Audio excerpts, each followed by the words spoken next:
Yo, yo, Hi, can how you you hear doing? me? Can other people hear us? Can everyone else hear? Can everybody else hear? I believe they should be able to. You can hear her. Okay, I did something right today. I don't know what I'm doing wrong. Okay, all right, here we go. Woo! That's what's important. J Side, what's up? Welcome in. Welcome in. Man, this has been a long time coming. Yes, it has been. Yo, so first off, I very presumptively just wrote down in your lower third. I wrote down activist NYC. Should I have written what should I have written? Is that the way to go? How do you introduce yourself to people actually? Yeah, no, that's fine that you put activist NYC. That's perfect. Yeah, I usually introduce myself as Cindy Trin, creator of activist NYC, if anything. But yeah, Hmm. I that it's totally great that you put the handle on the bottom. I appreciate it. Do people? I imagine this must happen. Do people walk up to you in the street and say, "Yo, you're activist NYC"? Do people call you that to your face? Does that happen? It's only happened a few times. Really? Yeah, it doesn't happen that often. But it's happened a few times where people like who just know like who I am, they know like I'm Cindy Trin and they know my other work as well from my documentation of like Chinatown in New York.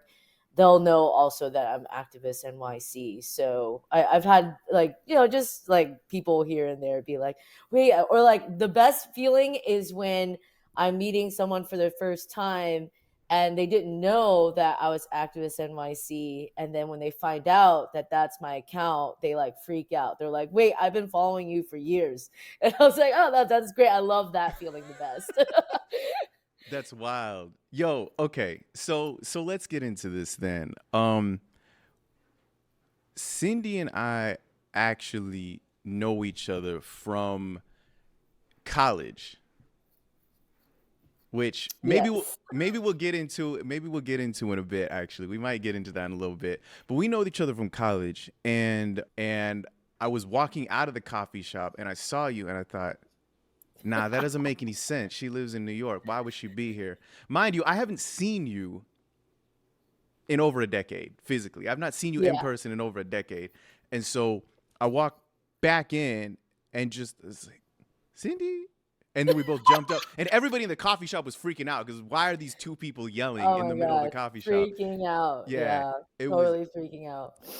So let's let's maybe let people know a little bit about. I mean, just a taste of some of the work. So we're gonna take a look really quickly. I'm gonna jump over here. All right. So this is just the Instagram page. We're gonna scroll through very quickly. We got the nice little, the F the police up in the top here. So you already get an idea of what's gonna happen if you look at this page too much.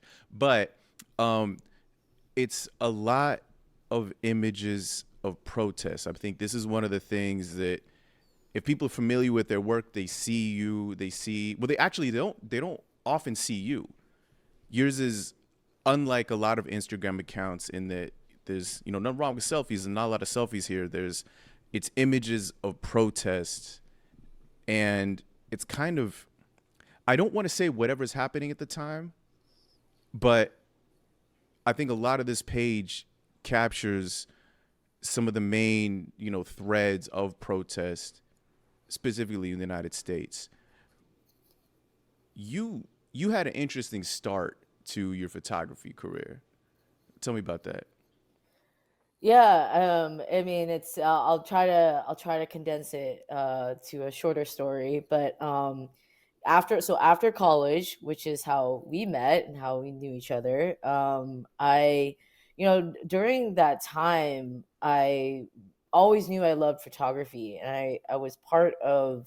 I don't know if you remember Sea Monkey, that art group in at UCR, and Yes. Wow, I forgot yeah, all about that. Yeah, yeah, yeah, yeah. yeah. And I was doing like photography with that art group back then, and had a lot of my teachers, professors, peers, tell me I had an eye and that I had a talent for it. But the thing is that when you're 18, 19 years old, like you don't know what's going on in the world. Like, you don't know what to do with your life. I mean, you're like, I was a teenager still, basically. And, I had obviously a Asian upbringing with a refugee mother who was not keen on me pursuing any kind of creative field, right? So I ended up going to law school after college. Mm, So that's when I moved out to New York. Was I moved out here 2008.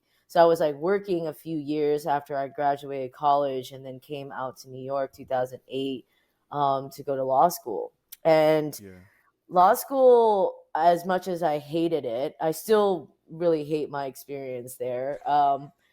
It was awful, but Mm, what it did do for me was radicalize me, politically a lot, because I was reading a lot of these, cases from like our constitutional law, and reading historic cases that shaped America, right? mm-hmm, Shaped the entire policy of this country. And you realize like how racist obviously this country is, and how it's built on the backbone of, people of color and immigrants and marginalized folks. And so like it did radicalize me quite a bit. I had several professors in law school mm, that really opened my eyes, but there was one who really I connected with the most. And she was very, very active, actually one of the lead organizers during the Kent State protests, during the time of the Vietnam War. whoa. And yeah, she really touched me in so many ways. And so after that, I became like very heavily involved in activism and politics. And I had graduated law school right at the height of the recession, and I graduated 2011, which was when Occupy Wall Street was Yeah. born. And so during that year, I was going to Occupy. I was representing defendants, from the movement. So you graduate law school and you're out representing defendants for what? What were they being accused of? Like vandalism or something like that? Yeah, most of the charges that police always charge protesters with is either obstruction, Mm, like traffic. okay. It's basically a traffic violation. It's just obstruction of traffic. Mm, In like extreme cases, trespassing. Like okay.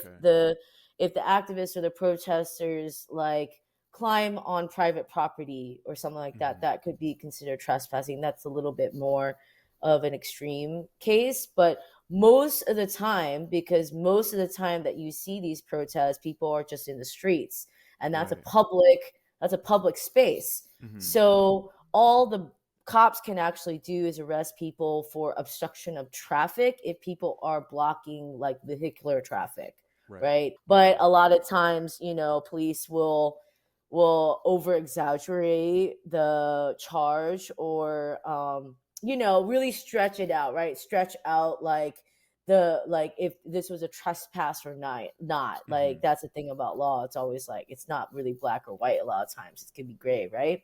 right. So yeah, so I was representing people who were being charged, arrested with trespass or with obstruction of traffic. I was just witnessing a lot of the violence and the civil rights abuses that were Mm-hmm, happening. Police just tackling people for no reason, just peacefully protesting, just not even in the street, like walking on a sidewalk, but protesting, which is 100% legal, 100% within the constitutional right, the mm-hmm. freedom of speech and First Amendment rights.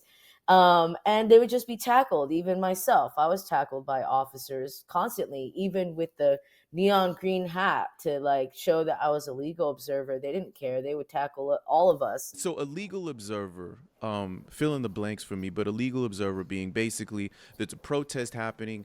They're not chanting, they're not yelling, they're not holding signs. They're basically there wearing, clearly identified, wearing a big, sometimes a neon vest, a neon hat or something. It Mm-hmm. says legal observer. Yeah. And what do they do? What's your role there? So my role back then was to basically keep track of who was getting arrested Mm, because during Occupy, police were arresting so many people. So we all had like notepads, cameras as well. We would also be tasked with taking like pictures or gathering evidence of the police violating people's civil rights. mm, We would keep track of who was getting arrested and taken to what precinct so that the lawyers back at the National Lawyers Guild can then contact the defendants and represent them. Basically, like the guild was it's a big nonprofit that represented a lot of these defendants. Like I was basically observing for like police brutality and violations of people's civil rights. mm, So when I was doing this, like I just saw so much violations, like just, I mean, constant. It was constant. It was, women were going up to me telling me that officers had just groped them and grabbed them either in the chest or in their private areas. And people just being tackled and hit and just wrestled to the ground for no reason. People were being carried like pigs. Like it was bloodied, like it was one of the hardest mm, times I've ever seen in New York and in any kind of movement. It was some of the most violent, like acts I've ever seen by the mm, police and by law enforcement. So during that time, I just started feeling like I wanted to show what I was seeing at these protests.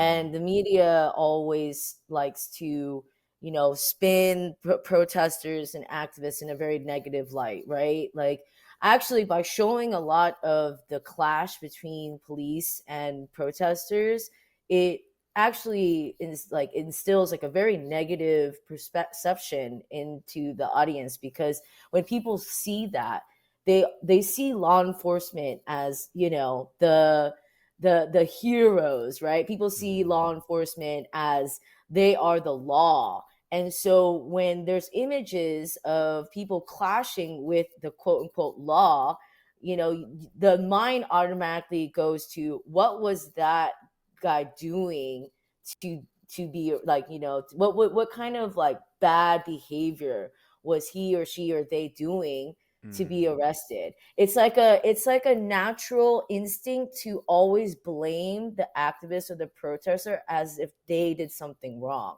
And so what mm, I sought out to do was I wanted to show what I saw most of the time, which was very pretty much 99% of the time it's peaceful.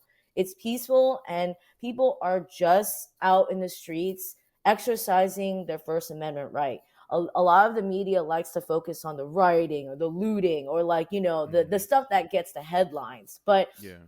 and that actually damages the reputation, the image of the peaceful protester, right? Mm, And so I started thinking about my love for photography again and just wanting to channel that creative energy into something because I was broke and depressed and I couldn't find a job as a lawyer either, and I hated it. I hated the industry. I hated working for a firm. It was awful. It was just not the kind of life that I wanted for myself. And so I started Activist NYC during the Ferguson uprising. So after Michael mm, Brown was murdered, the whole country erupted, right, in BLM protests. And I had gone to some BLM protests in 2013 after Trayvon Martin was murdered, mm, but I didn't get into like the photography aspect of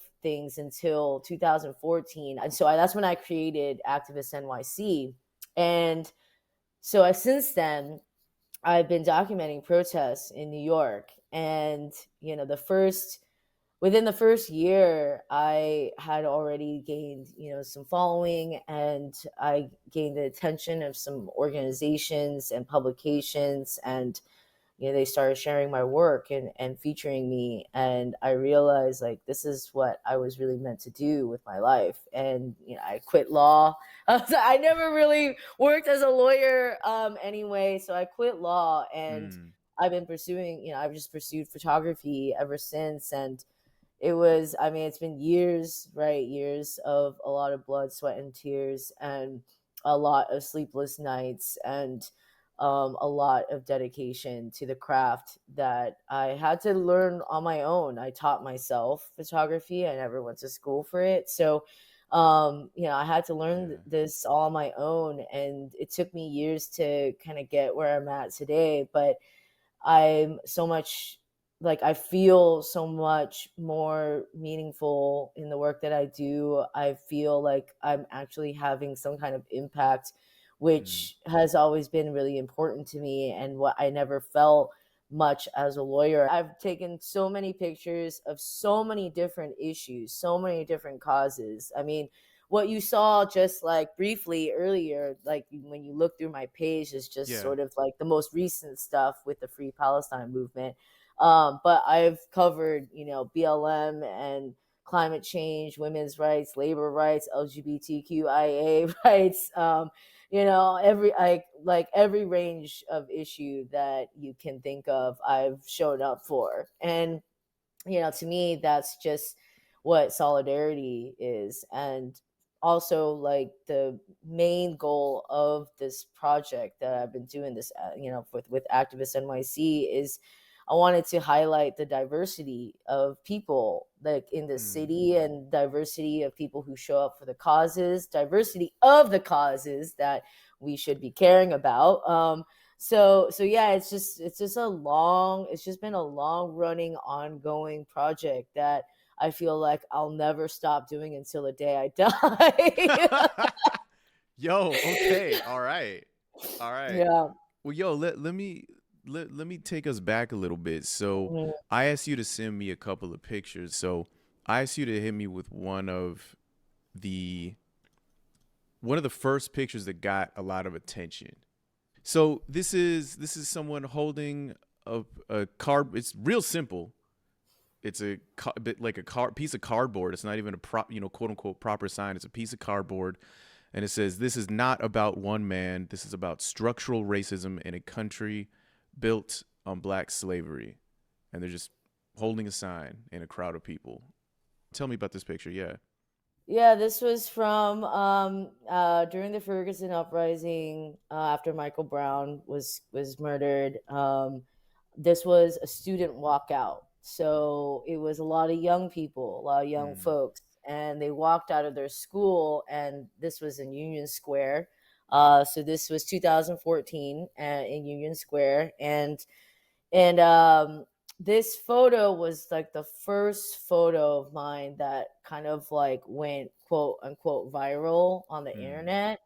And so it gains me a lot of followers initially, like that initial fault, like, from like 10 followers to suddenly like thousands, mm. because it was just floating around the internet for a good several weeks. And so I kind of, whenever I look at this photo, I mean, it's just like it's one of my very early photos from my photography career. And it's Yeah. probably not like the best photo, like in terms of like technical, like, ability or anything. But when I look at this photo, it just reminds me of my journey, because this Mm. is sort of like the beginning of my step into like doing activism photography. And this photo is just a reminder of, where, my start, like the sort of start that I came from. I think one of the hallmarks maybe of your work, and it's not like nobody else does this, but I get the impression you talk to people before you take their picture. Yeah, usually I try to get permission, Mm, as much as I possibly physically can for most of my photos.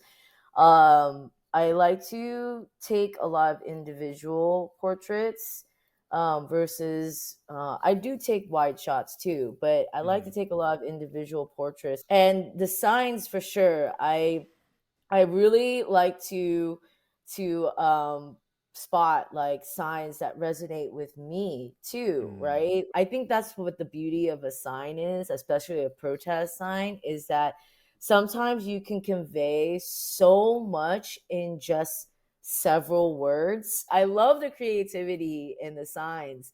Because if you're coming out to a protest, like that's the one thing like that you want to have right in your hands is you're gonna have a sign. A lot of people are gonna have a sign, Mm-hmm. and so you like that's another way that people can express themselves. It's just another form of artistic expression, right? My main goal, my main focus is just highlighting again the diversity of the people that come out, young, old, Mm-hmm. different races, different religions, different ethnicities and cultures. And the solidarity, I think, is what is most beautiful.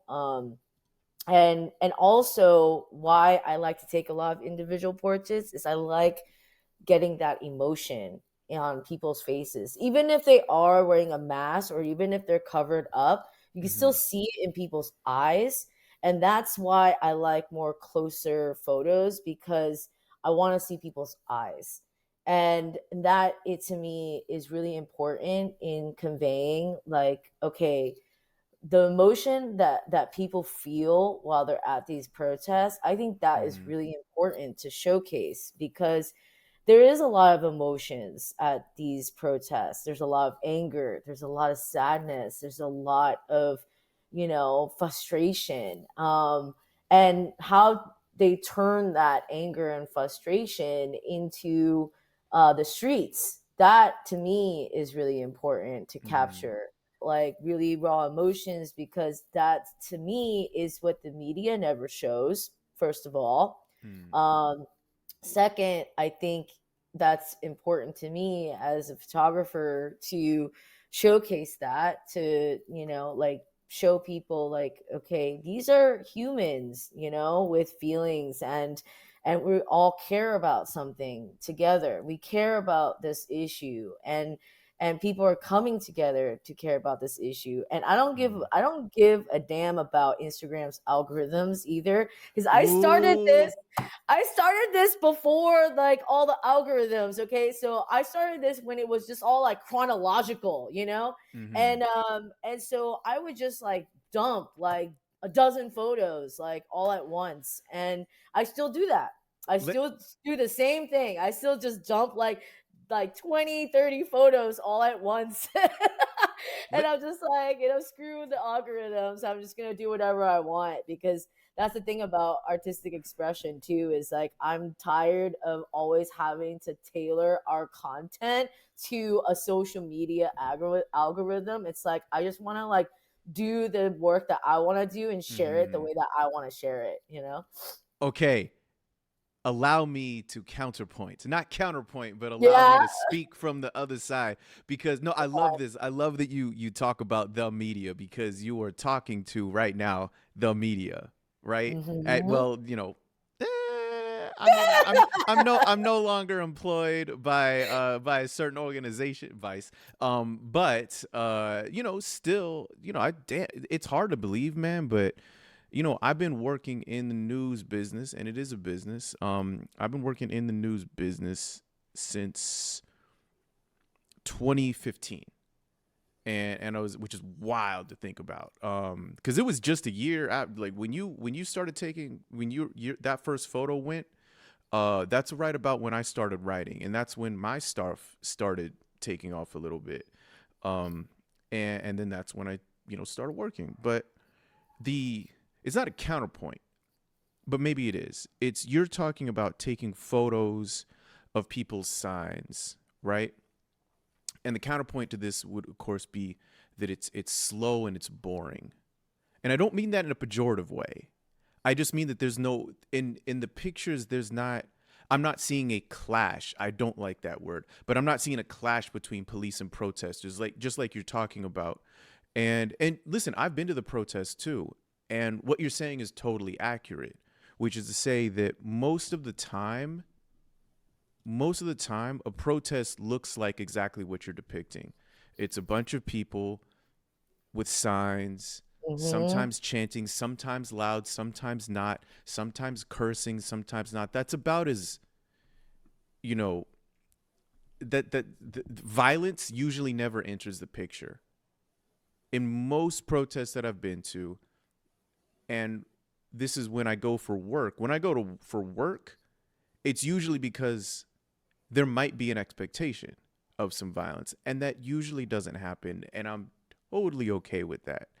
But most, even when it does, it's usually at the end. I mean, I'm sure you've seen this. Usually the end. It's some smaller groups. It's not most of the people who showed up there. Most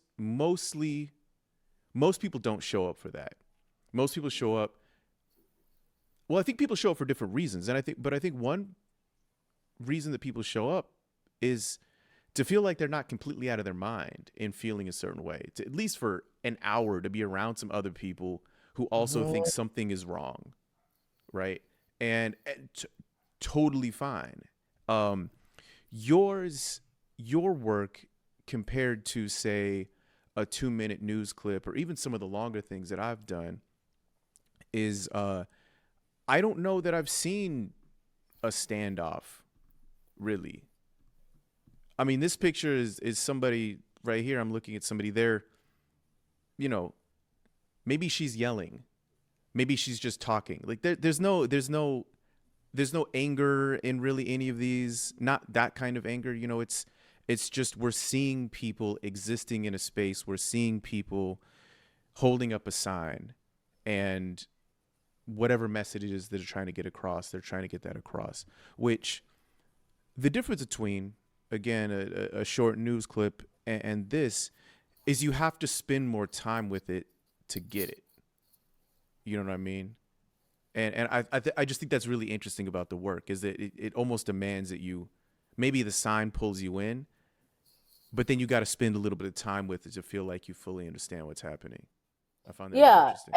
and that's, I mean, I've taken some pictures of the clashes. I know we don't Mm, like that word, but again, like I was saying, like that to me is not what you see most of the time. And so mm-hmm, why spend 90% of your coverage on something that happens just 1% of the time? You see what I mean? Like mm-hmm, mm-hmm, that doesn't make sense to me. So yeah, like what you were saying is like what I try to do with a lot of these photos is like usually the sign draws people in, mm-hmm. right? To just like click or to look at it.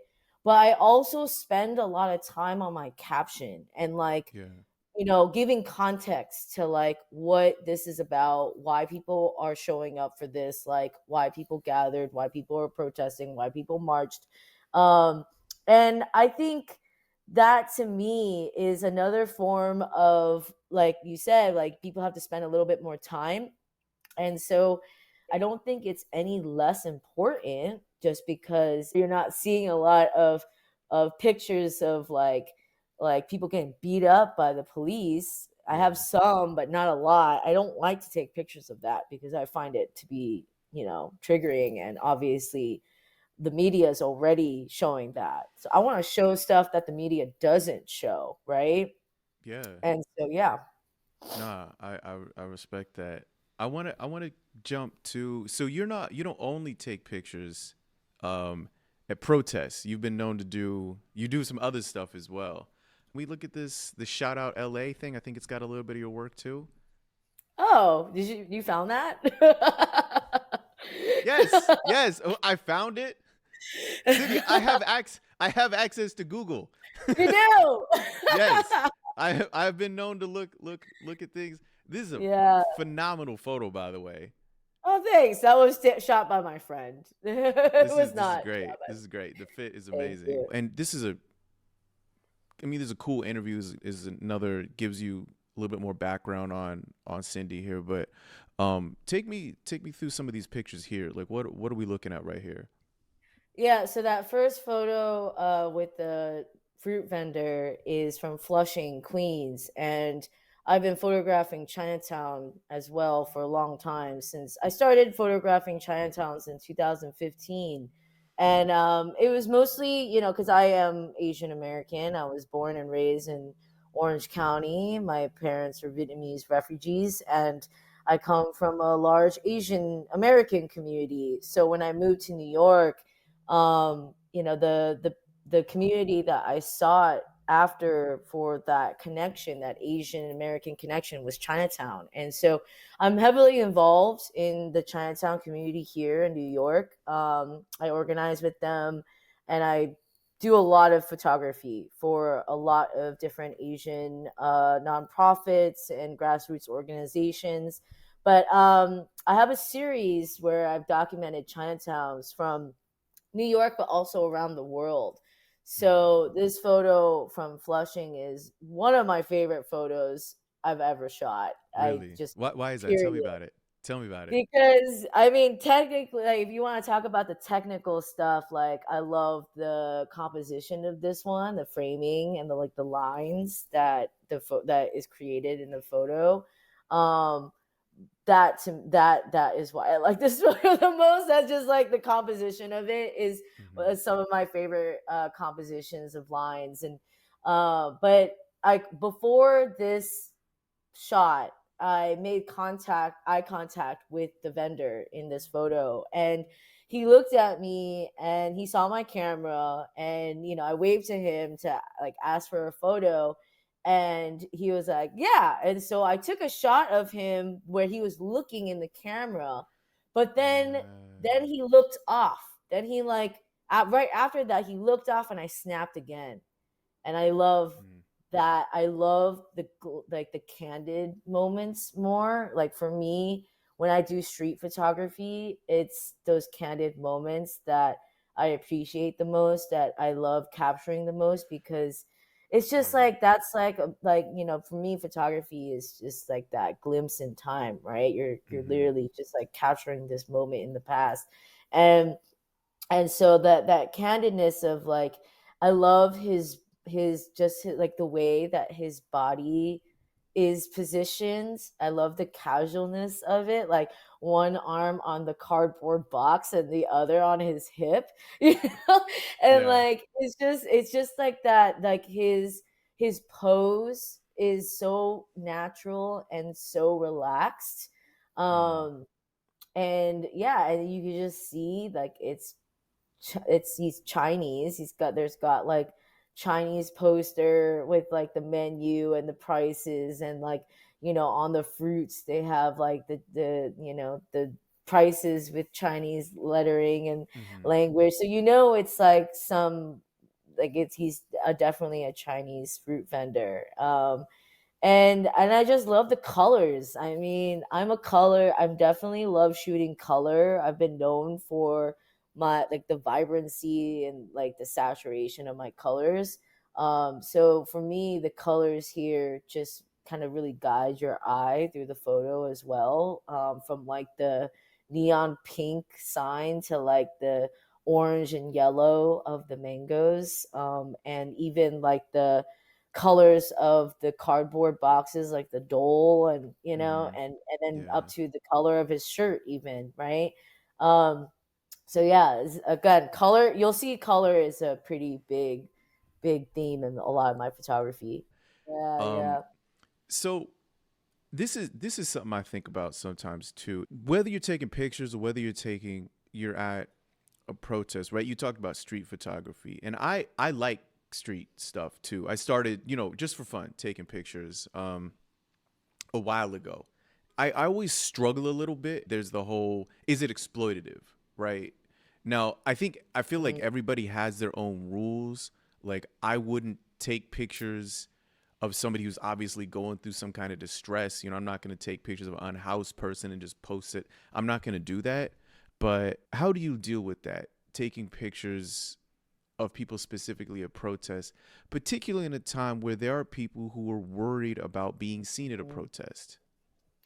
This is something that I could talk about for hours. Mm. This is something that I talk about a lot with my peers, with students that I've taught.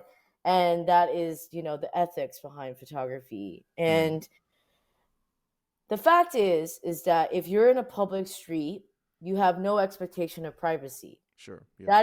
That is a fact, and that is the law. That if you have no expectation of privacy, then you cannot, you can't legally stop someone from taking your picture.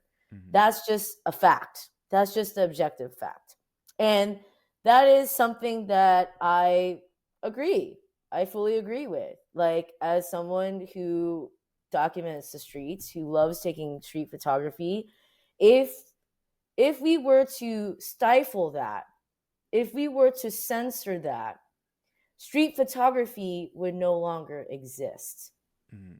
And that, to me, is very, very scary and very dangerous, right? Because I think there's so much about street photography that has shaped our society. I mean, if you think about us as human beings, at least for the able bodied people that can see, visual stimulation is so powerful. It can Mm. change people, it can change your perspectives, it can change your views, right?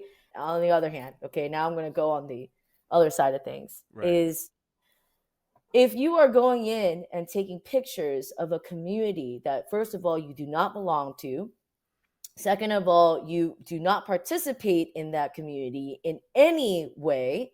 You are just simply going in there to get your viral photo or your headline or Mm. or whatever it is that you want, your next big, like, oh, I'm going to get a grant from this shit Yeah. or whatever. Like, I'm really against that. And then there's a Mm. lot of photographers that go into communities that they do not have any connection with, that they don't actually care for the community. They just go in there seeking their poverty porn, right? And that's Mm-hmm. like the term that a lot of like photographers, photojournalists call it, is Yeah. like, oh, and this all kind of like was born out of like the white man photographer going into marginalized communities, going to Africa, going to Asia, Mm-hmm. going into homeless communities, taking pictures of these poverty porn of like people suffering, like you were saying earlier, like taking pictures of people like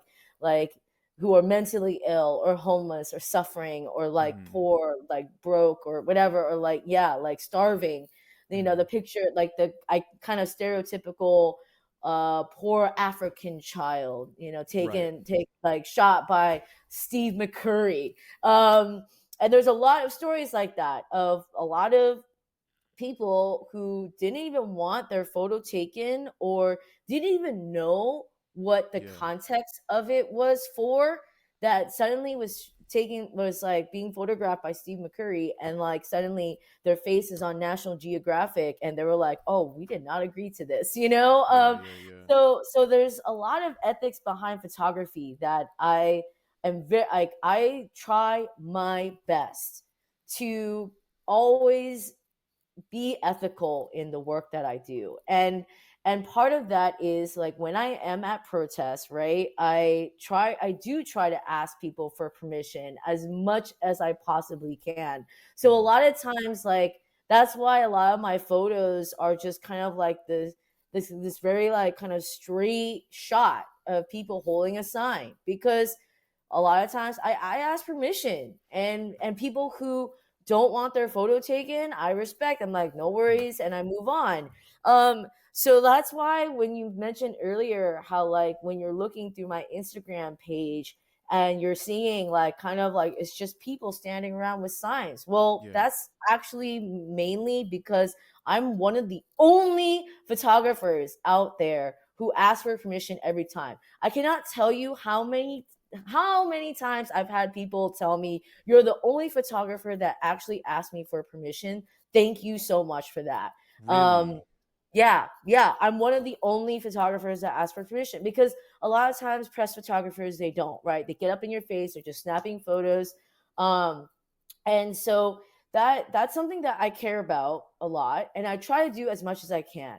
But I am also like, I also am just like a person, and Well, no, no, no, no, no, no. And, I you like know, this. I and like this. it's You're just you say that you're just a person. So you compared it to like press photographers. So do you consider yourself a journalist? I do. I consider Okay. myself a journalist, but more of an activist than I consider myself a citizen journalist. Okay. Um, but I also consider myself an activist because, Mm, again, like what I am, my work is obviously has a very left leaning bias. So yeah. that to me is that's my activism right there. Yeah. So sometimes, especially when marches are happening and when there's a lot of movement happening, and like you just want to capture something that's like looks so great, so powerful, like this moment, you don't Mm, have time sometimes to ask. I still snap that photo. Sometimes I'll ask afterwards.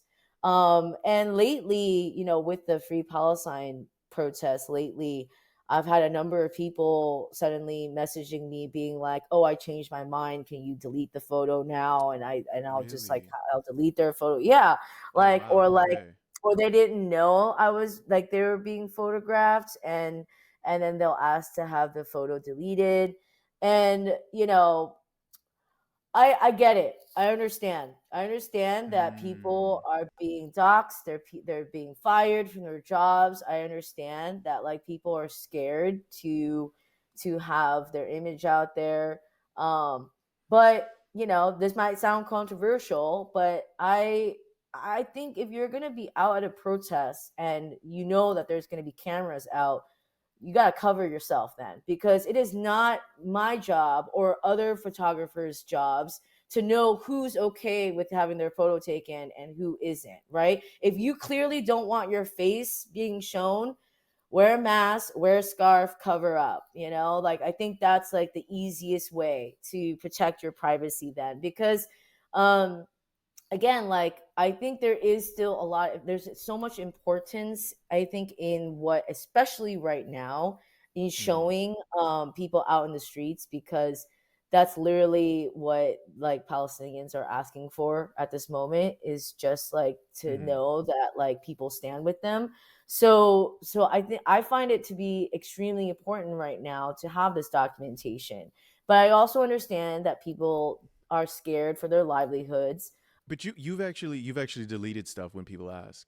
Yes, I delete it when they ask. Yeah, So I so this always delete if they ask. this is really interesting because from and part of why I asked if you're a journalist, and I think if you consider yourself a journalist, because maybe not as everybody necessarily does consider themselves a journalist, and I'm not really a big fan of people getting into arguments where, oh, that person's not really a journalist, or this isn't, if you call yourself a journalist, whatever, it's cool, fine, because ultimately the thing that people listening to this should know is that neither of us went to J school. Neither of us went to journalism school. University of California, Riverside does not have, to this day, does not have a journalism school. We still don't have one, Yeah. right? We, whatever. Like, there isn't one. There's a newspaper, um, Mhm.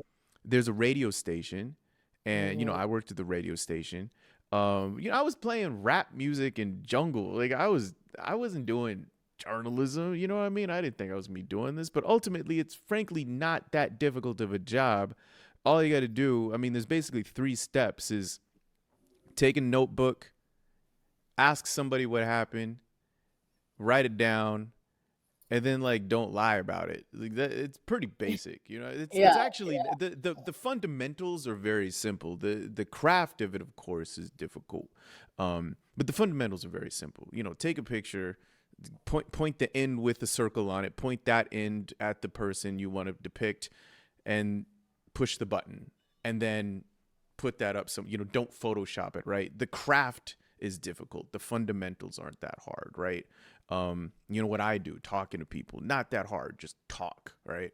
But I guess I ask because journalists practice, general practice would be, don't ask permission and don't take anything down. Now, I think things have Mhm. changed some. I think things have changed a little bit. I think, particularly during 2020, during the protests, I think slowly the industry, right? And again, because journalism, this is an industry.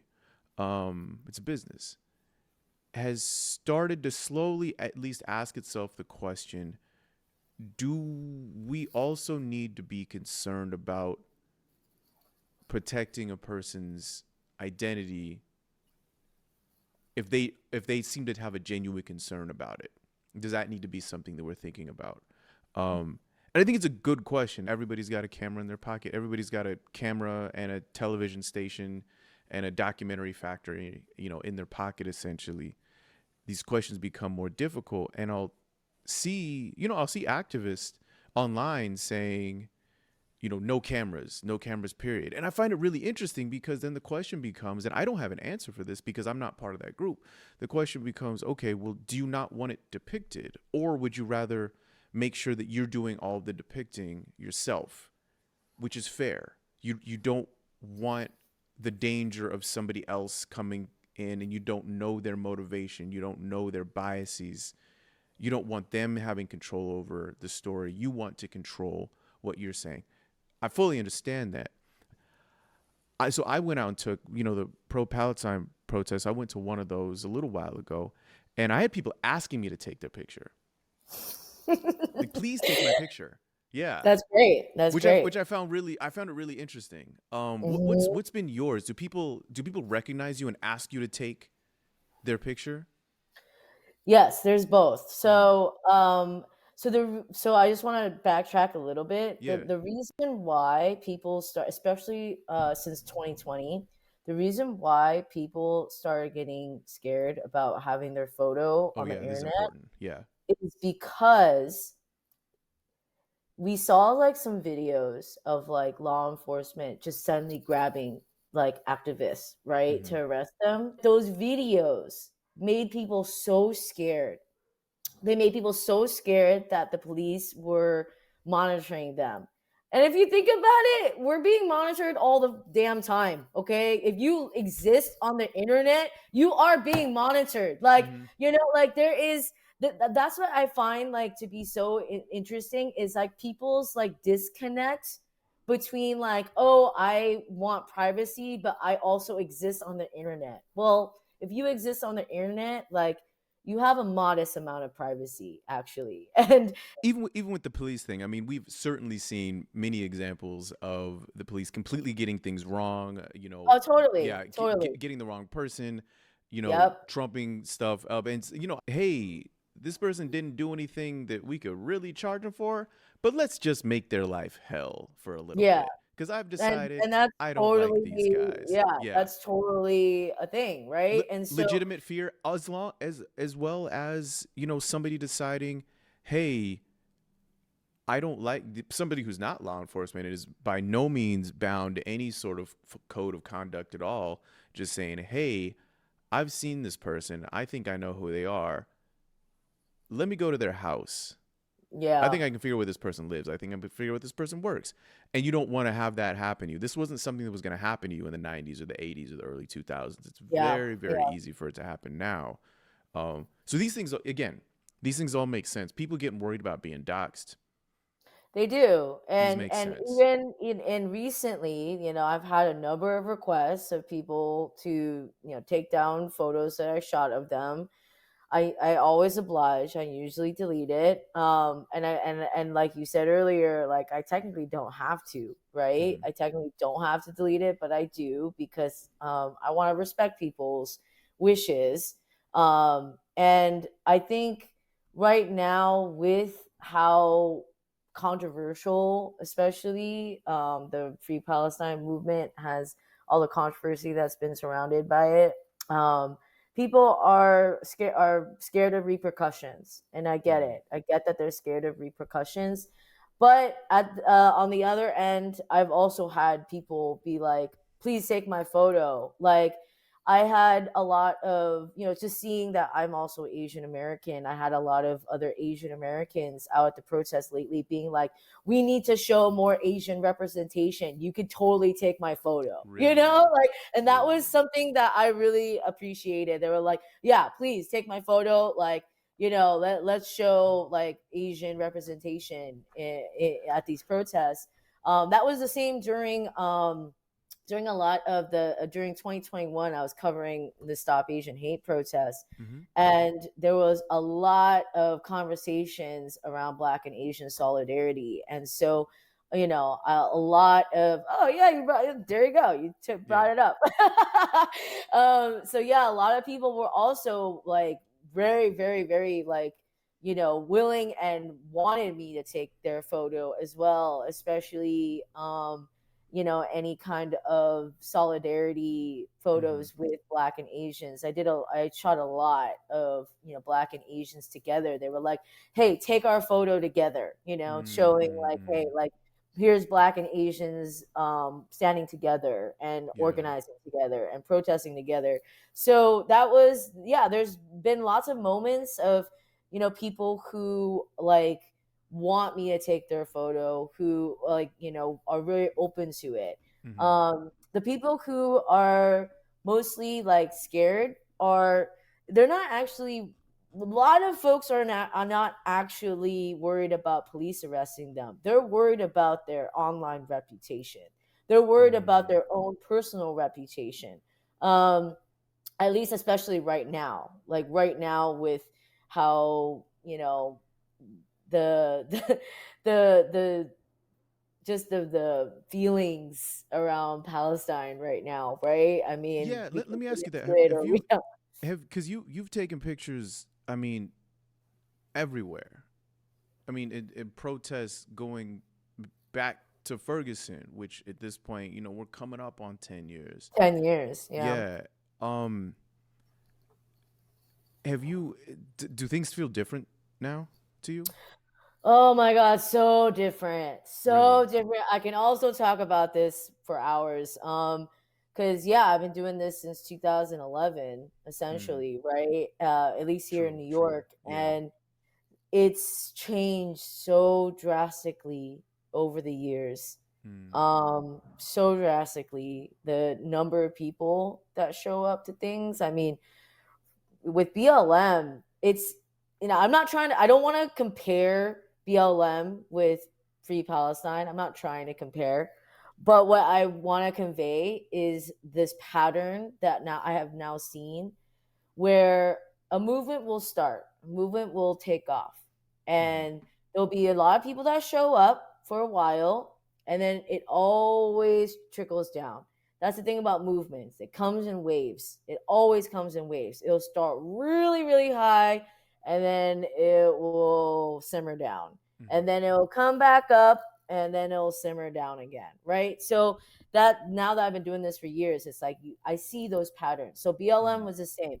2014, 15, 16, I mean, people showed up. It Mm-hmm. was it was protests every week in New York, like different organizations all the time, having demonstrations. And then the conversation dissipates. It Mm-hmm. fizzles. And then, I didn't go to a BLM protest for pretty much most of 2018, 2019. And then George Floyd was murdered. Yeah. In 2020, we saw like an eruption of protests, an eruption of the BLM movement. Suddenly, everyone now was talking about it. Mm-hmm. Everyone was posting about it. Everyone was putting signs up on their yards or whatever. Yeah. I Yeah. mean, I've documented Free Palestine protests since way before October 7th of this year. I have a lot of photos that still get a ton of likes and still get like some activity, and they're Mm. photos from 2017 or 2021. And like, that's the thing, like, this, what we're seeing right now is like the Mm-hmm. eruption, very similar to what we saw in 2020 when George Floyd was murdered, and we saw the eruption for BLM. Now we're seeing the eruption for Palestine. And I get this. I'm seeing that pattern now, and I see how these movements are working now. A lot of Mm-hmm. times, it starts with like a small, like, like a little small burst, and then it fizzles, and then a catalyst happens that really brings out like tons and tons of people. And right now, that's what we're seeing with Palestine. So it's changed. So much has changed over the years too, in Mm, terms of organizers. You see a lot of people come and go, and that's the other thing that I've seen a lot now since I've been doing this for years, or more than a decade, is that you see tons of people who were like, oh, I'm such an activist, and look at me, and like look at all this work I'm doing for like maybe a year, and then suddenly they're gone, like well, I mean, they disappear. I imagine people get burned out, man. It's got You to be get hard burnt work. out. You get Yeah. burnt out, but like that's the thing about this work though too, is that it's a marathon, not a sprint. Mhm. And so, but like I don't know if it's necessarily burnout versus, like, for me, my opinion is that they only care about this one issue, and then once this one issue is done, they don't care about Mhm. anything else. That's what I see. A lot like, I'm just gonna call it out. A lot of white women who showed up like in droves for Women's March and abortion, the abortion protests. Where are they? Where did they show up for BLM? Did they show up for Stop Asian Hate? Are they showing up for Palestine right now? No, I don't see any pink hats out there. Do you? Like, I don't see any pink hats. Where are all those women who marched in the Women's March? So that's what I'm saying. Like, a lot of people, Mm. they only care about like whatever one issue that affects them, and then they don't ever really show up for anything else ever again. Like, and I saw that with Stop Asian Hate. So many of these Asian male or activist organizers who were, putting together, like, organizing these Mhm. protests and these rallies for Stop Asian Hate, they are virtually gone now. They have virtually disappeared, and I haven't seen them at any protest or at anything in, like, God, I can't, like, since 2021. Like, I haven't seen them at all, and I know the people who are in it for the long run, and the people who like really want to learn, they learn about how to manage burnout. Like, I've been burnt out plenty of times. I burn out every year. I'm burnt out. Like, I'm I'm burned literally out burnt now, out. yo. I'm burnt out now. Like, I'm burnt out all the damn time. But like, you have to, like, that's the thing. If you want to call yourself a true activist, you have to learn how to manage that. You have to Mm. learn how to like commit to yourself to the marathon, because this is a fucking marathon. Sorry, I'm cursing. I don't know if I was trying to That's avoid okay. cursing. That's okay. Look, let's be real. Neither one of us look like the standard issue person that Oh yeah. is doing our stuff, right? The photographer is not supposed to be an Asian woman running out there. You know, the guy yo, I cannot tell you how many times some reporter has come up and stuck a camera on my face and started trying to Mm, interview me mm, cuz they think yeah, I'm a protester. yeah, yeah. And they get Because genuine yo, I have they gotten can't see you as a journalist, yeah, because yeah, yeah. It's like, what are you doing here? It Mhm, fully doesn't make any sense to like people yeah. just genuinely cannot comprehend that. On Hmm. the flip side, sometimes I feel like that can be almost a good thing because I feel Mm, like some people talk to me in the way they won't talk to other people. You know what I hmm. mean? And I don't know if I mean, you said you get that somewhat also when, especially 2020, 2021, where you said that, Asian Americans would come up to you and say, yes, please take our picture. Like, yes, please. So I mean, like I said, I know what my experience has been out there being, a journalist trying to run around and talk to people and interview people and having them either totally not understand what I'm doing and I have to explain to them numerous times, no, no, no. I am here to interview you. The cameras are here. They work with me. I'm the person Hmm. who wants to interview you. Now, I'm not going to hold the tripod. I'm going to talk to you. And yet, Hmm. no, yet the cameras are going to be here. Me and you are going to be on the camera. Yes, me, also you. Having to explain that. And so I know what it's like to be a black dude running around doing this sort of thing. What you told me about some of this, but what is your experience? Oh man, you asked the best questions, because every question I could talk about for hours. But, um, Yeah, I first of all, I'm always especially in like the early years, I was the only Asian person at these protests a lot of Mm, times. And the only Asian photographer. Like that is even more rare. So wow. like especially during BLM, it was so early days of BLM, 2013 to 16, Mm, barely any Asians out in the streets. I saw a handful, but not a lot. And being an Asian photographer, even more rare, right? mm, So virtually, I was the only one I ever saw out there. I'm still kind of the only one. But nowadays there's definitely a lot more people that have showed up, and I'm mm, grateful and I'm glad. And I think like 2021 2020 2021 during the pandemic woke up a lot of Asian people, mm. and they suddenly realized, oh, racism is a thing and it happens to me. Yeah, yeah. So then a lot more Asian people have shown up, which I'm grateful for. And a lot of people who know me, they know me as like, okay, I am an activist photographer.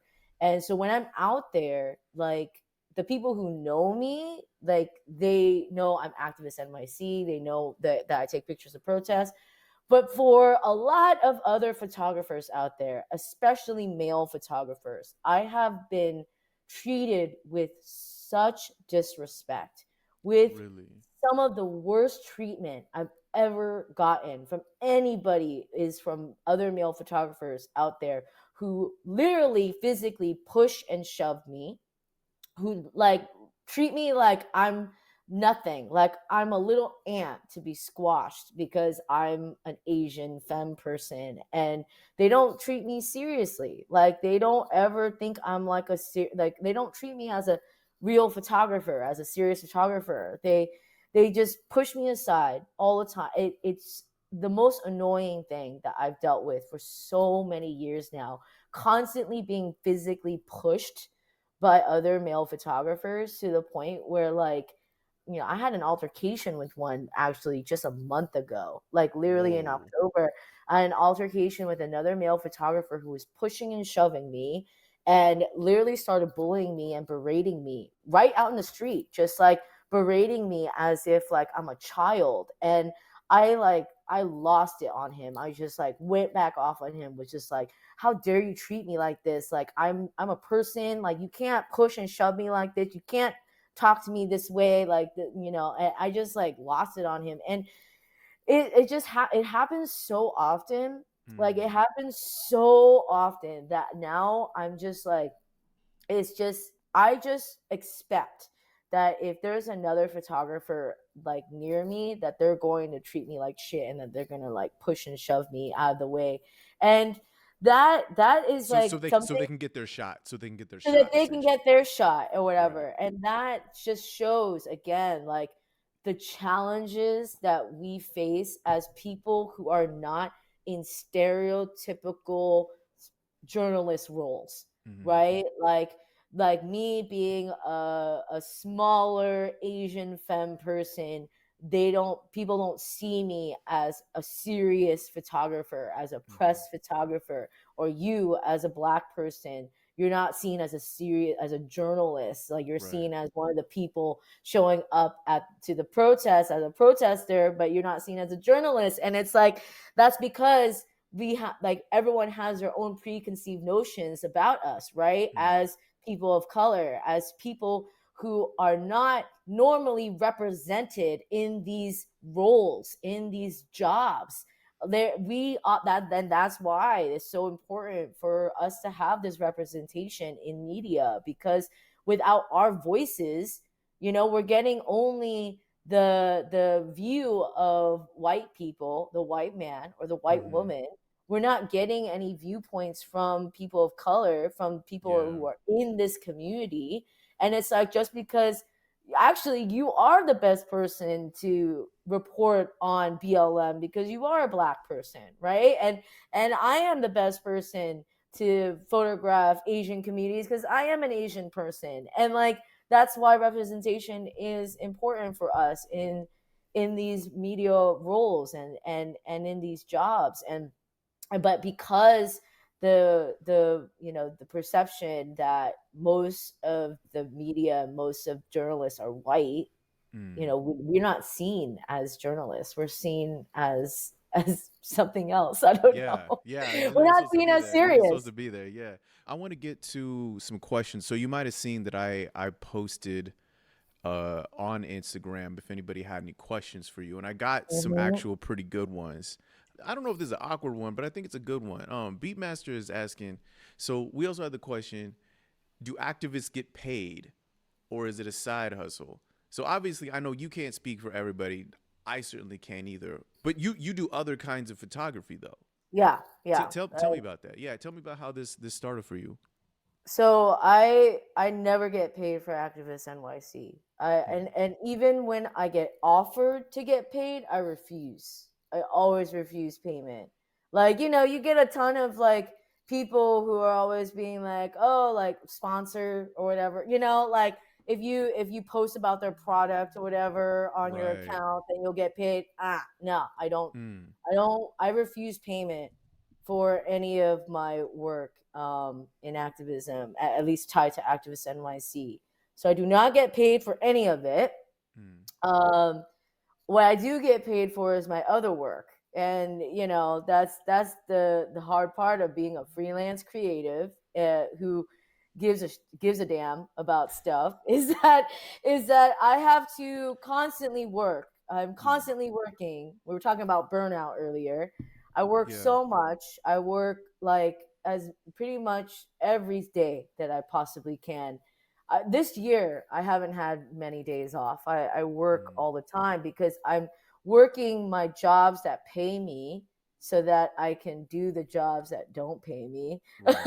Yeah. But Yeah. That's real. the jobs that pay me, it's a mix between stuff I don't care about and stuff I do care about. So Mm, like through my activism work, through the community work I've done, I will now get hired by nonprofits or public institutions who want me to shoot for them.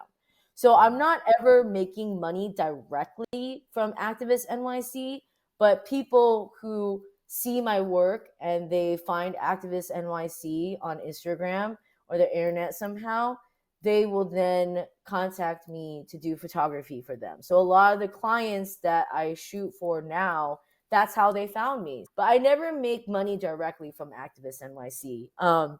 If anything, it's sort of like my portfolio, my resume in a way mm. to showcase to different potential clients like, okay, this is the work I care about. This is where my politics are. This is where my Yeah. principles It's a good lie. filter. Yeah. Yeah. Yeah, and so a lot of people that hire me, like and a lot of the work I get is all through word of mouth. And so many people that I know here in the city are activists and community organizers. Mm, So people who refer me are referring me to institutions that are left leaning, that are usually very creative art spaces, like any kind of arts organizations I'll get referred to a lot of mm, times.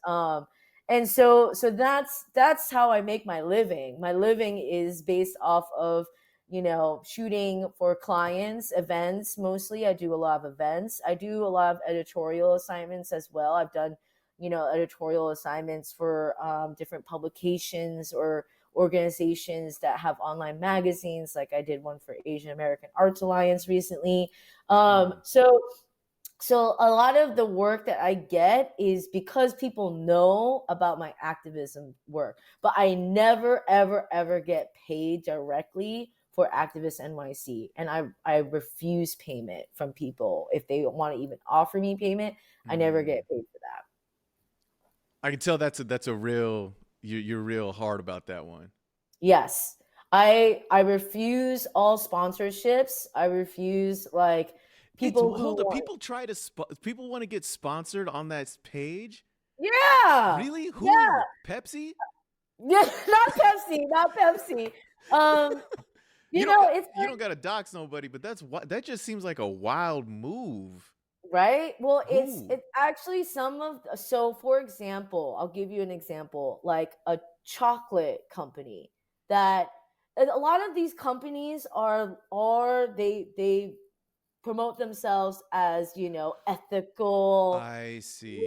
progressive companies. So like a chocolate company wanted me to promote like their chocolate on my page, or this vodka company that puts community into their title, like a community spirit vodka or something wanted me Yeah. to promote them.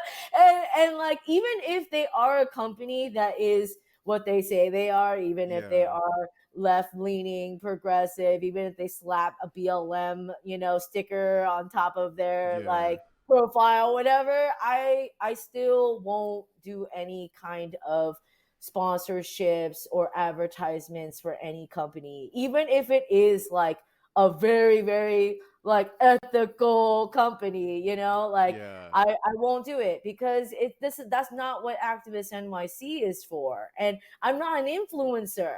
I am not an influencer. I do not ever want to be called an influencer, and that's what influencers do. They get paid to advertise products on their social media. And I'm just like, I have never, ever, ever wanted to use Activist NYC to advertise a product. That's not what this page is for, And That I'm also shocked because if you go to my page and you see it, it's clear that this is not that kind of account, This is not that kind of account, but people still try.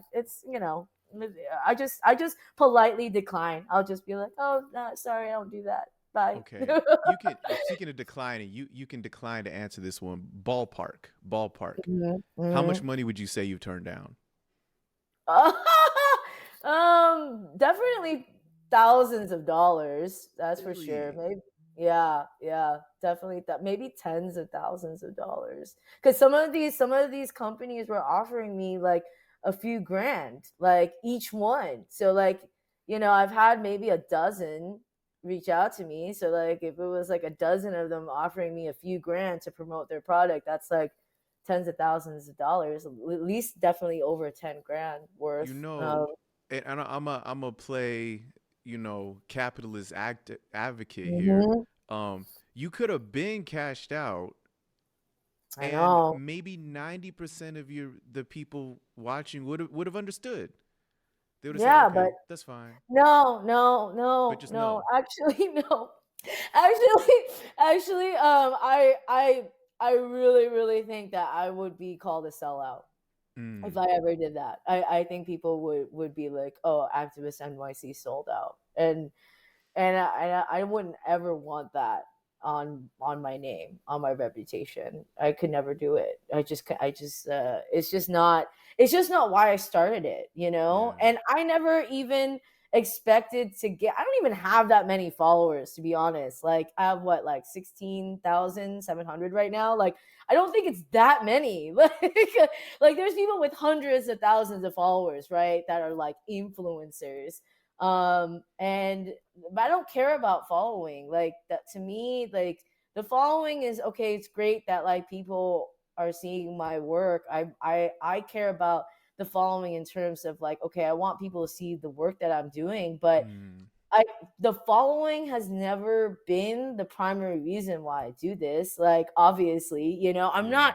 I'm not posting in order to get more followers. I'm just posting what I care about.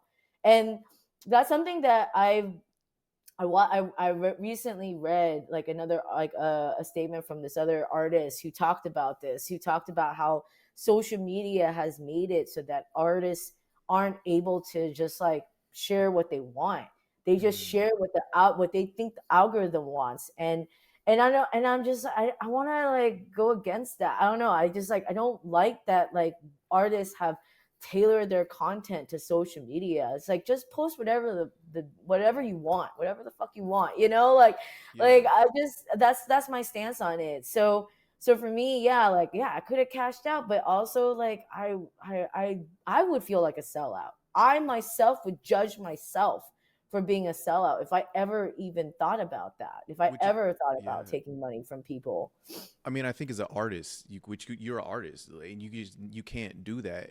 And then also, I think you'd run the real risk of censoring yourself at some point, because maybe some Mhm. chocolate company is real down with the women's march, and then you start posting about trans stuff and they say, whoa, whoa, whoa, whoa, whoa, No, no, whoa, we whoa, didn't whoa, sign up for no. this. Or you start Yeah. posting about, you start posting, there's a Black Lives Matter rally, and then you start posting stuff about Palestine, and Mhm. then next thing you know, this ice cream company or whatever says, hey, you got to stop that. What are you doing? Yeah.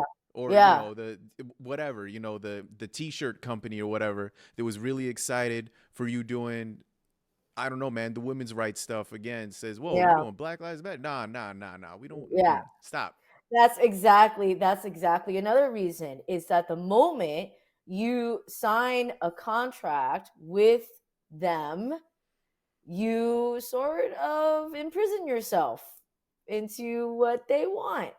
And Mm, I never want to imprison myself according to what they want. I never want to do that, especially when it comes to the activism work. When it comes to if they're going to pay me for like thousands of dollars to shoot an event for them or something, or a campaign for them, that's mm-hmm, fine. I don't give a fuck. Like, fine, whatever. Do whatever you want. Do whatever you want with the photos, mm-hmm. like I don't care. That's separate though. That's separate. Like, Right. that's like, okay, they are hiring me for a specific assignment. That's separate versus the activism stuff. That this is just my passion. Yeah. This is just like something I started because I care about documenting history. That's it. That's what it is. And so, yeah, like it's tough to think about all the money I could have made, but also it's like I could have slept better certain nights, but I didn't get into this to make money. Mm, I respect that. Yeah. Thank I you. wanna I wanna get to no, dude. That's it's real, man. No, especially what you Yeah. said about, like, this is what you do, the other stuff so you could do this. I don't even need to talk about this, but like there's stuff I do that, like, nobody needs to pay me to do that. Like, nobody needs to Yeah. pay me to, somebody calls asking for help, asking for guidance, saying, hey, I'm trying to do something in the industry you're in, or I'm trying to do stuff in college. What am I charge a middle schooler for Yeah. wanting to learn how, like, I've I, high school kid, college kid wants to talk to me about what they want to do in the future. Hours, easy, no problem. Charge for that? No. Like, why that doesn't make any No. sense. But yeah, so let me get to another couple of these, because a couple, I don't want to keep Yeah. you too long because I know you got to work. Let me get to this one. This one's a tough one. Someone says protests in America feel performative. Can that be changed?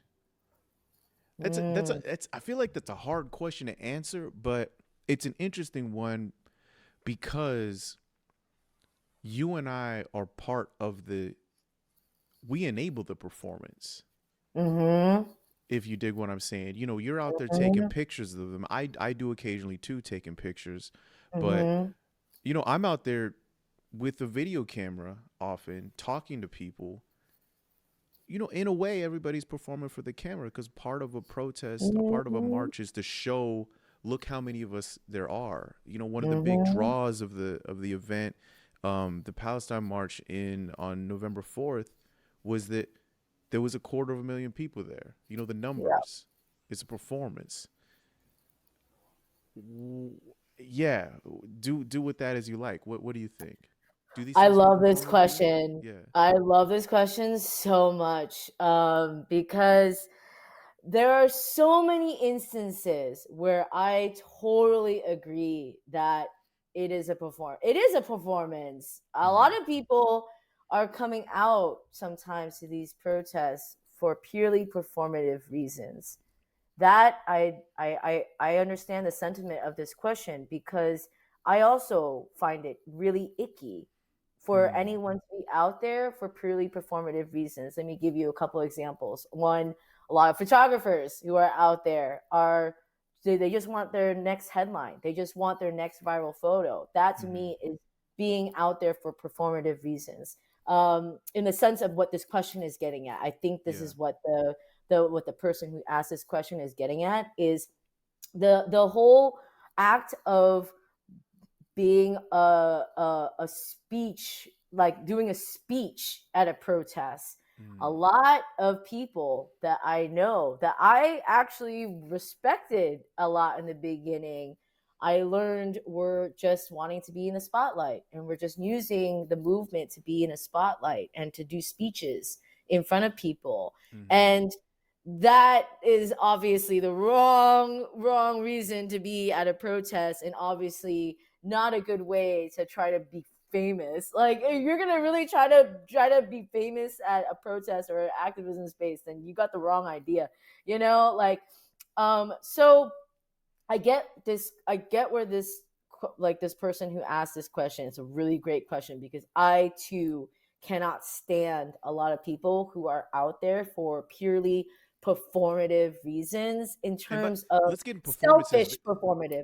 selfish performative Okay. reasons. Like, that's, I think what this person is getting at is, who is there for themselves, who is there to promote themselves, and who is there because they actually care about this cause. And that is the difference. To me, everyone that goes out to protest, like you said, it is performative, because you are performing something for a world stage to see, right? You are coming together with a group of hundreds, thousands, millions of other people to perform almost on a stage. The stage being the street, right? Mm-hmm. The stage being like your street, your neighborhood, your community center, wherever it might be. You Yeah. are performing something. You are performing the act of your freedom of expression. You are performing an act of protesting, of chanting, of, holding signs. Like, all of that is sort of a performance, right? But what we have seen, and what has been proven in the last 2 months, is that this is important. This is so important. But these performances can incite change. As Mm. much as we think that, like, I know it's very easy to get very nihilist about it, because I also get into these modes of, like, what are we doing to change anything? This is like, is being out at these protests even doing anything? You're But marching then, around, just walking around in circles, holding right, signs with a bunch of people just who think like you. chanting, What are screaming, you yeah. doing? What are you doing? But these performances, as we want to call them, are so important, because literally that's actually what Palestinians are just asking us to do. They're just asking us to, like, show that we give a damn about them, that Mm. we care about this issue. And okay, let me take another example. To get at this. So, Jewish Voices for Peace, another amazing organization that has put on some iconic actions that we Mm-hmm. have seen incredible photos of, right? First, I went to the Grand Central one like a month ago, and they've had several others, like at the Empire, the Statue of Liberty, Mm-hmm. the Speak, Manhattan Bridge. speaking of which, So there. this is a wild photo too. Oh, yeah, that's it. That photo I want to get into. Sorry, let me Okay. get into that in a Yeah, yeah, bit. yeah. Okay. Yeah, yeah, I yeah. love that photo, and the We'll woman come back. in that photo Mm. is iconic as well. But so Jewish Voice for Peace, a lot of their actions are, they're actually, like, really, really made for the photos. They are Mm. made to create viral photos that will be shared widely on social media, right?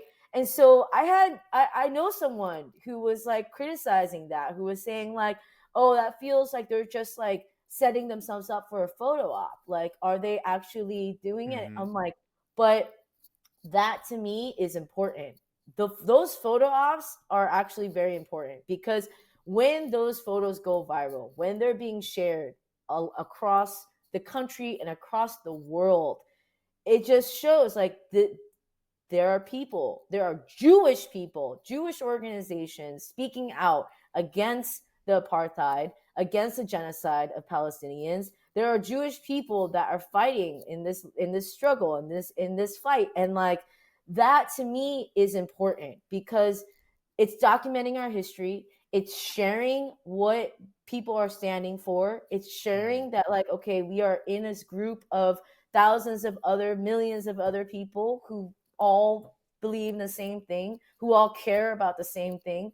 That is important to me. So I think yes, protesting is a form of performance, and I think that performance is important. I don't want to negate that importance. I think it is Mm-hmm. very important for us to be seeing these images because, again, like I said earlier, images can change people. It can shift people's perspectives, their views. All the images that we're seeing out of Gaza right now. I mean, if they don't move you, then Yeah. are you even human? You know, like these Mm-hmm. images of kids being bombed and losing their limbs, and the photojournalists there who are doing this work. I mean, they're risking their lives to take these images. So you see how powerful imagery can be. It is so powerful in our society, in a society with humans that we depend a lot of, at least able-bodied human that can see, that we depend so much on visual stimulation to get us to get us to feel something, for Mm-hmm. to garner emotional reaction in people. And that's why photography is so powerful, because it can bring out those emotions. And so when the person who asked this question say it's performative, how can we change that? I don't necessarily want to change the performative aspect of it. But what I want to say is that purely doing performative things is not enough. And that is why I also constantly call my senators, my congress people. I'm constantly writing, like, signing petitions, signing letters, like doing all the other work as well. So Mm. that, like, the work that you don't see in pictures, that kind of work is the non-performative work, right? The Right. work that we don't necessarily see on social media, but we just keep doing because we need to, because this is how we put the pressure on to on our political leaders to change, right? So you're doing the protest work. The protest work is very important, but I also agree it's not the only thing that Mm. we need to do to actually make change in this world.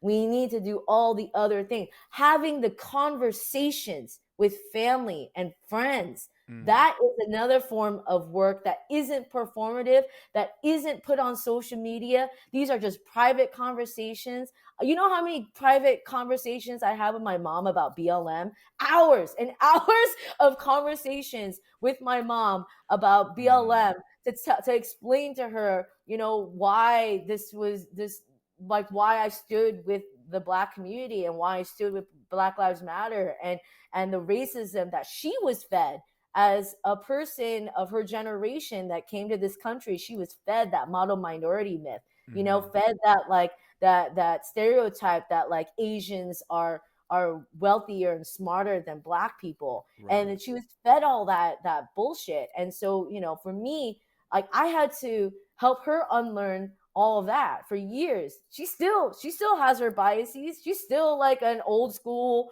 traditional, somewhat conservative, racist Asian woman, but like she's gotten a lot better because of my conversations with her over the years. And this is, I'm talking hours, days, Right. weeks of conversations. And Not just that a is the photo. work. Yeah.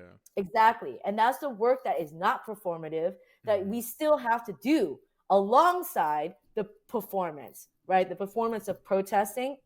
That is important as Mm. much as these private conversations that we have with our family members, our friends, our community. That is also important. Mm.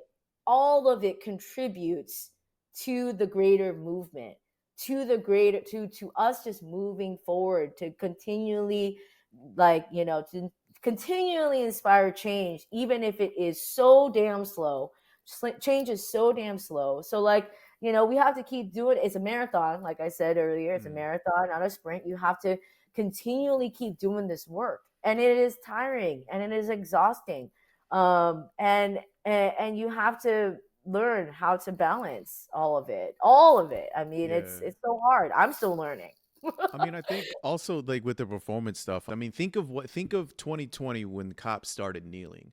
That was Oh God. 100% a performance, and it's all imagery. House members kneeling, right? It's Yeah. all a performance, and the idea was, let me do something quick that will convey a message convey some sort of message, right?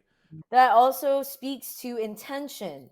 So when we're Mm, talking about performative, what's in performative? What is your intention behind the performance?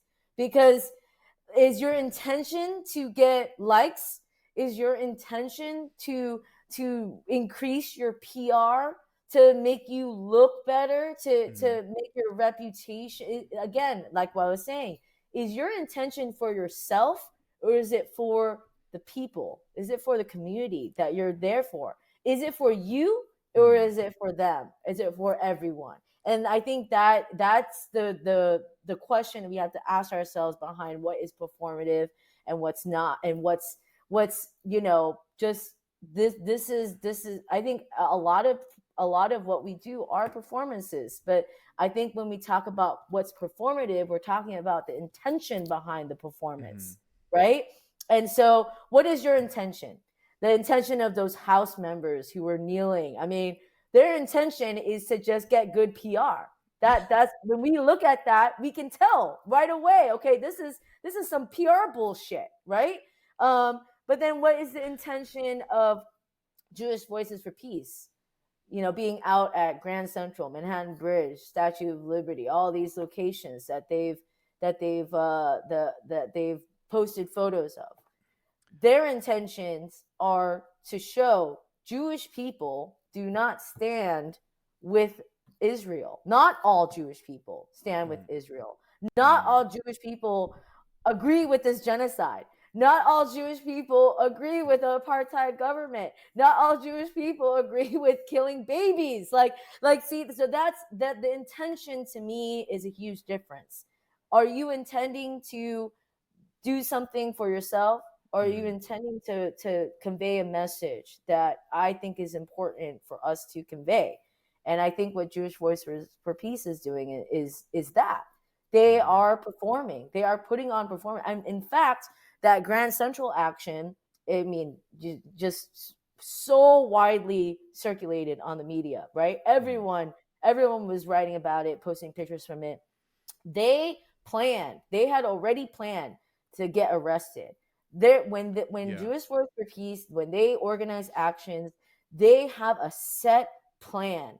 They know exactly what they're getting into. They know that they're going to get arrested.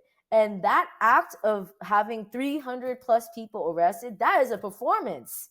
That is a Hmm. straight up performance. But they're putting their bodies on the line to convey a message. And I think that to me is is something what I would call, I guess, a good performance. I don't know, like what would you call that?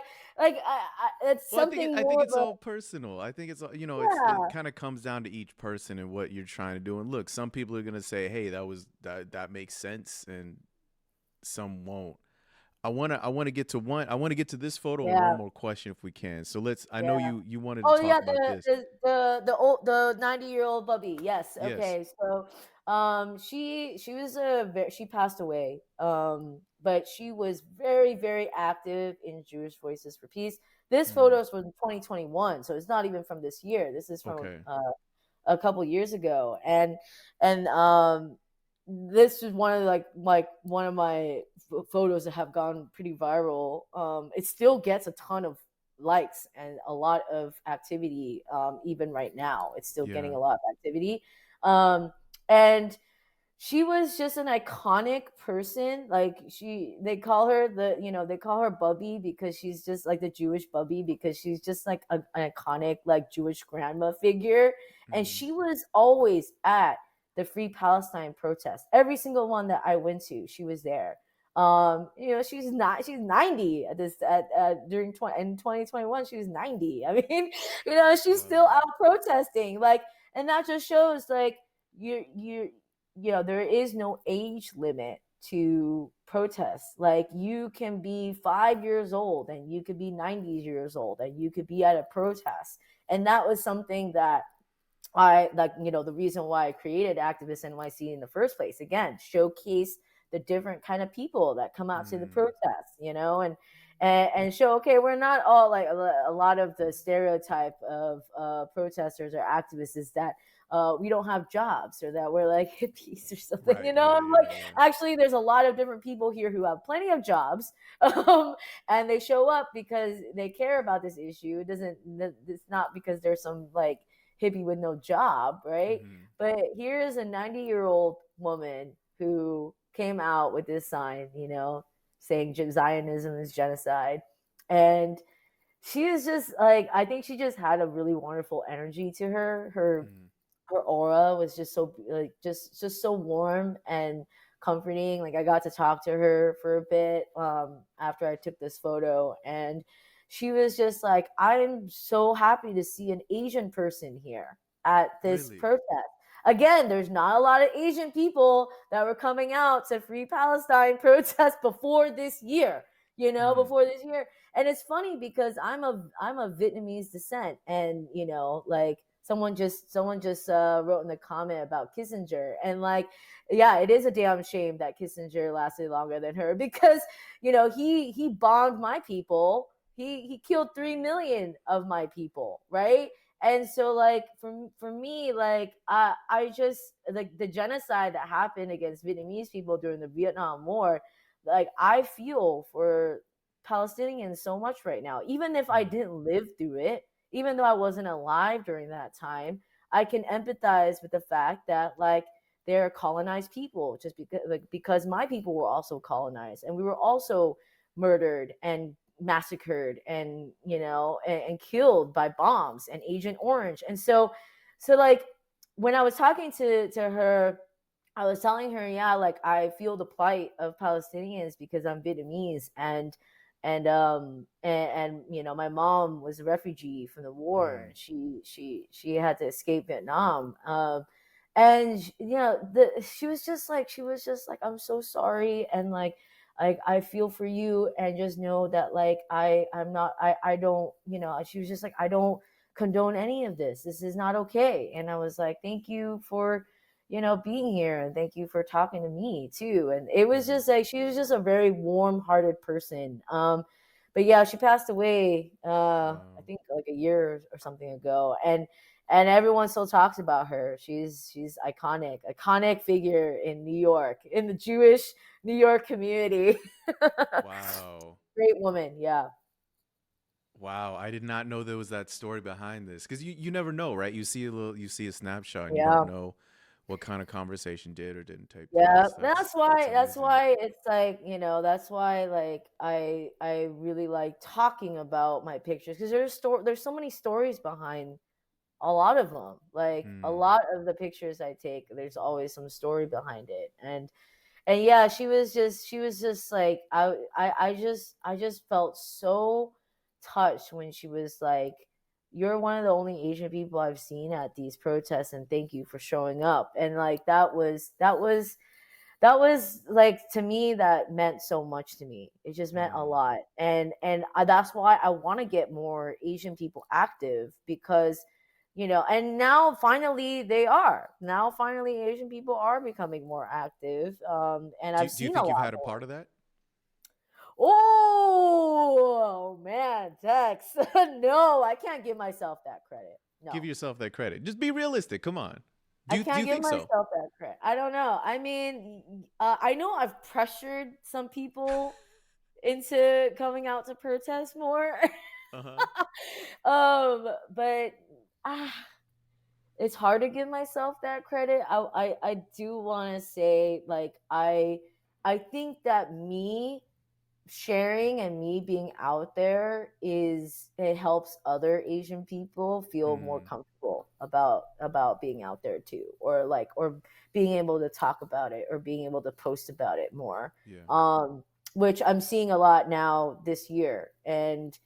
And that was like, okay, I'm gonna try to give myself some credit right now, and tell you, yes, I have been getting a lot of people in the Asian community who have come up to me who are like, thank you for all the activism work you do, and learning, like a lot of people who know me through my Chinatown work. Like they Mm. know me as like the Asian American photographer who documents Chinatown a lot, but they don't know my long time project Activist NYC, or they're just learning about Activist Okay. NYC, Yeah, and yeah, yeah. they're like coming up to me being like, "You're Activist NYC," and I'm like, "Yeah." And they're like, "How did you get that name?" First of all, I'm like, "Oh, because I've been doing this for a lot longer than I've been doing this for so long. I did this. I created the handle like so many years ago. So Mm-hmm. like nobody had that handle or anything.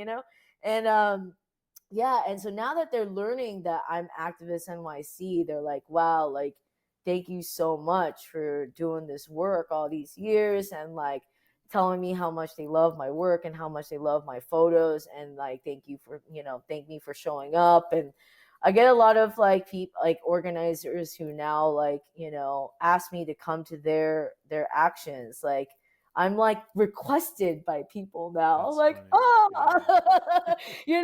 it's like such a weird feeling to like be like, wow, people are paying attention, or people are looking at what I'm doing, or looking at what I'm posting. And like that to me is, it means so much to me. It like just means everything. It means like all the work that I've done for like so many years now, it just like it feels like it pays off. Like just knowing that like people are resonating with what I'm sharing. Like that's literally why I do this. It's the only Mm. reason why I do this. Because again, like I said, I don't get paid for it. I don't Right. get money for this shit. Yeah. So yeah, I mean, it's something that I'm reckoning with now. Is I actually had a writer contact me and ask me if, besides myself, if I knew of any other like Asian activist photographers. And I was like, ooh, that's not, it's kind of rare still. There's still not a lot. There's some Mm. out there. I gave like a couple names to the writer, but yeah, like it's only now like I'm starting to see more Mm. Asian people out there, and I'm glad to see it. And I know that 2021 was a catalyst, like after Asian people were being murdered and assaulted in the Mm-hmm. streets. Is like that was the catalyst to bring people out. And it sucks a lot of times that we need this catalyst, we need this awful thing to happen. We need Black people being murdered by police and it being filmed on camera for people to finally care, or like elderly Asian women being like kicked on the street and being Yeah. stabbed in their apartments for people to care. But like that, at least the conversations are finally happening, and at least people are finally like showing up more. Mm. So I think I'm just like one moving part. I'm definitely not like a reason that people came out more. I'm just Mm-hmm. one moving part of it. So maybe this is an extra one to ask then. Have you had anybody come up to you and say, "I want to do what you do"? How do I do that? Yeah, Really? yeah. I get a lot of people who like message me like wanting to like intern for me or something, and I'm like, I Really? don't. I'm like, I can't offer you anything. I'm sorry. I'm like, I wish I can. I actually, if you see on my page, there's someone named Stan who I Okay. list as my admin, and this Yes, was yes, like, yes, yes, yeah, yes. so Stan is a friend of mine. I met him in 2015. I was shooting for Amnesty International for their conference, and he came up to me to talk to me. And this was again early on in my photography career, and he asked if he can like just like get involved somehow, or like like just be a part of what I was doing. And I was like, I don't Mm. know what to offer you besides like you can help me with like social media, like I don't know, be a social media admin or That's something. And something, so yeah. so yeah, so ever since then, like I just like but he helps me out with the social media account sometimes. Like he'll help me manage like comments or like messages whenever I get overwhelmed. I'm always happy to talk to people Mm-hmm. and guide and help and like do what I can. I can never offer like I can't offer a job, but like Right. and again, I don't get paid for Activist NYC. If Mm-hmm. anything, like if I need a photo assist on other jobs, I do, yes, but for the activist stuff, like I don't. This is all me. It's just solo. I'm on Yeah. it. I'm out there on my own. I post everything on my own.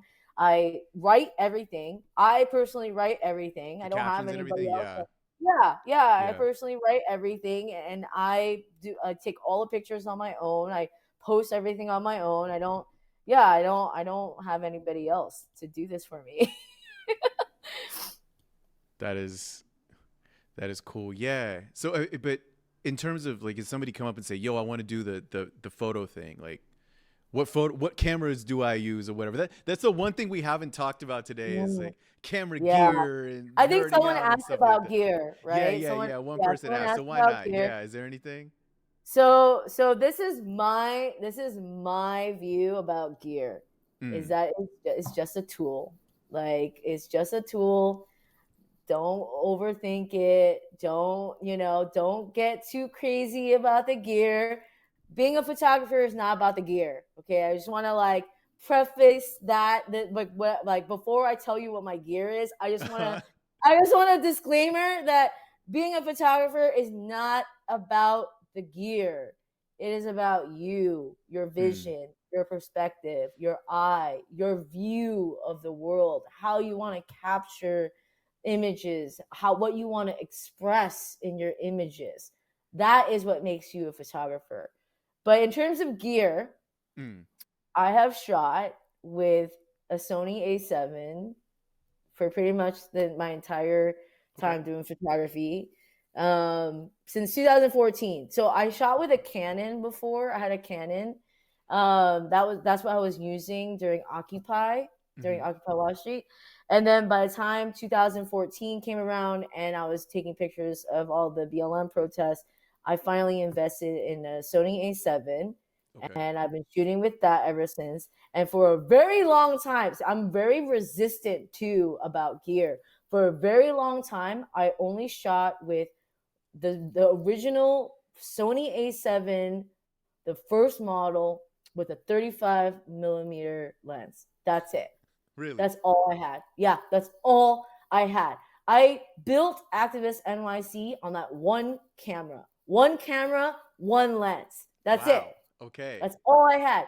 I had that for like 6 years. That was what I used for the first 6 years. Just that's it. One camera.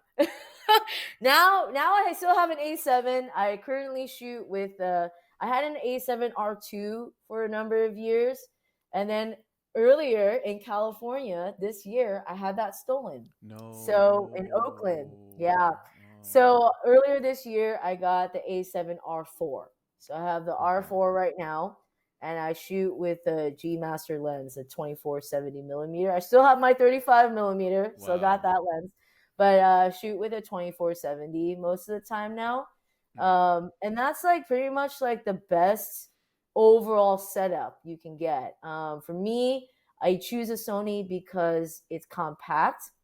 It was a lot easier to carry on the streets, especially when I was shooting with just the 35 millimeter. Oh my Yeah. god, it's so light. You can just carry it with one hand. Right. I was Right. Right. I was Right. shooting like this, like from the hip. Like I was shooting like all sorts of different angles. Yeah. Because it's just so easy. It was just so compact and easy to carry.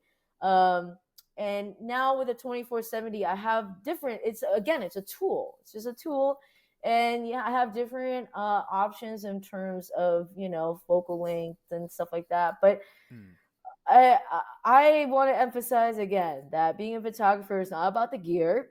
I actually really hate it when male photographers come over to me to talk about gear, because I find it to be very off putting because they just want to brag about what gear they have. And I'm like, well, I don't care about your gear. Are your pictures good? Right. Like, is your Yes. photography good? That's what matters to me.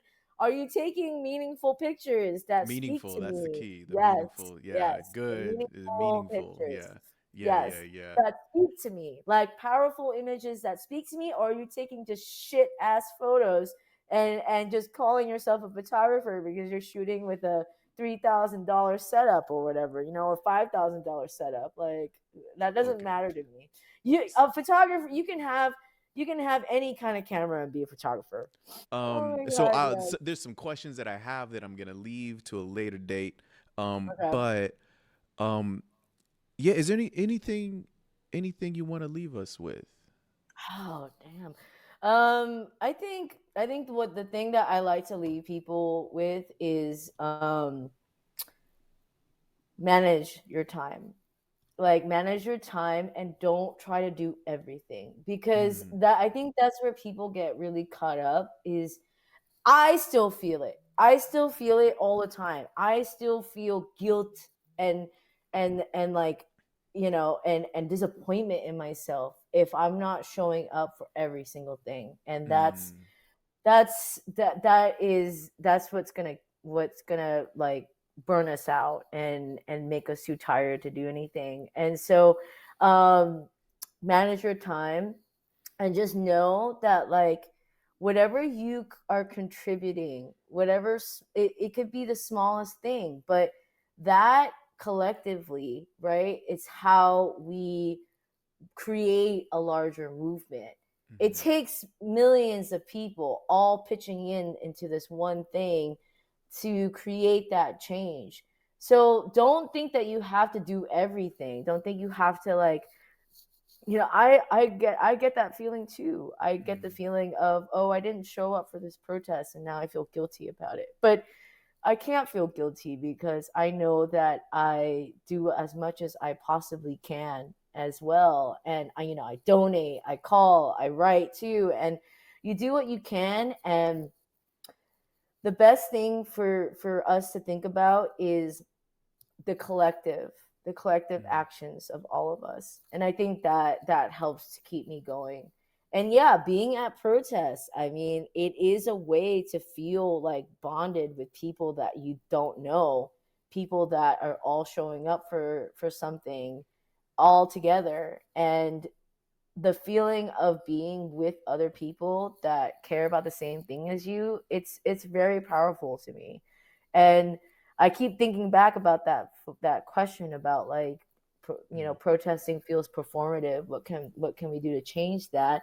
And and to me, though, like, that performance, it brings people together, and that is what we need right now more than ever, especially after a pandemic where we were so apart from each other, we were so mhm, isolated from each other for so long. Right now we need to be around other people more than ever, to be bonded in our solidarity more than ever. So I think, like, just take the takeaway is to find what you want to do. mhm, Find what you're passionate about. Find what you care about. For me, I see my role as documenting the history, documenting our struggle, documenting the fight, so that 50 years from now we can look back and remember, that what we fought for. Just like how when we look at photos from the civil rights movement, we mhm, look at photos of Martin Luther King, Malcolm X, and Yuri Kochiyama, and, like, Grace Lee Boggs, like all the activists that, our ancestors that paved the way for us, right? One day, young people are gonna look at us. yeah, They're gonna look at us like yeah. that. They're gonna look at us and being like, Hopefully. oh, yeah, right. Hopefully, hopefully, or they're gonna look at us as, like, the ancestors that paved the way. And that's why, for me, like, documenting this history is so important. And Mm.